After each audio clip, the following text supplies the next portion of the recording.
Yoruba nation after election.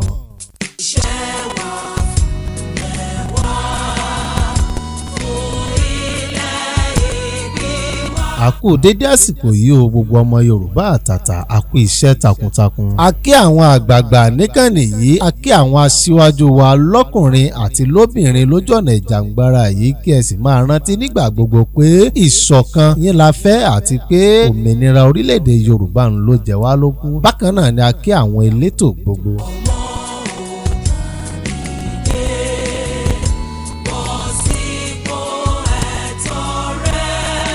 Ọ̀rọ̀ orílẹ̀-èdè Yorùbá tí à ń polongo yìí àrọ̀ ni ò wálé ni ò bẹ́ẹ̀ Oníkòyí ò ní sinmi ogun. Ẹ jẹ́ kí a túbọ̀ jígìrì ju tàtẹ̀yìnwá lọ kí a má jẹ́ kí ètò ìdìbò tó rí kọjá lọ yìí ó bu omi tútù sí wa lọ́kàn. Torí mo jẹun mo yó lónìí ò pé ká má tún jẹun bódò ọ̀la o. Ọ̀rọ̀ orílẹ̀-èdè Yorùbá nation kọjá ohun tí ètò ìdìbò tó rí kọjá lọ yìí lè pa igi dínà rẹ̀ torí pé ìdẹ̀rùn làwa ń fẹ́ fún gbogbo mùtúmùwà ní orílẹ̀-èdè Yorùbá pátápátá. Ìdí rèé tí a sì gbọ́dọ̀ jígìrì sí ju tàtẹ̀yìnwá lọ. Kí a má jẹ́ kí ó sú wa o torí pé ó sú mi ó rẹ̀ mí irú ọ̀dẹ bẹ́ẹ̀ kì í pẹran nínú igbó. Ó dọ̀wọ́ èmi àti ìwọ láti gbé orílẹ̀-èdè Yorùbá dúró. Bákan náà kí a tún wá máa polongo ẹgbẹ́ aṣojú àpapọ̀ fún gbogbo ẹgbẹ́ tó kù láti darapọ̀ mọ́ wa.